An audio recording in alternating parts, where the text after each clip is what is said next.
છોટાઉદેપુરમાં દૂધ સંજીવનીના દૂધના પાઉચ રોડની બાજુમાં જ પડી રહ્યાનો વિડીયો વાયરલ થયો. નસવાડી તાલુકાના દામણિયા આંબા ગામે દૂધના પાઉચ રસ્તાની બાજુમાં ફેંકેલી હાલતમાં જોવા મળ્યા હતા.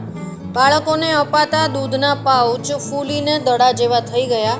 સરકાર આદિવાસી વિસ્તારમાં કરોડો રૂપિયાના ખર્ચે આ દૂધ સંજીવની યોજના ચલાવી રહી છે. આદિવાસી વિસ્તારમાં બાળકો કુપોષણ મુક્ત બને તે હેતુથી દૂધ સંજીવની યોજના અંતર્ગત આંગણવાડી અને પ્રાથમિક શાળાઓમાં દૂધ આપવામાં આવે છે. આ દૂધના પાઉચ ગમે તે જગ્યાએ પડી રહેતા અનેક સવાલો ઊભા થઈ રહ્યા છે. પરંતુ જે મોનિટરિંગ કરતી એજન્સી અને શિક્ષકો સામે કાર્યવાહી કરવામાં આવશે કે નહીં તે જોવું રહ્યું. મુકેશ પરમાર, નસવાડી.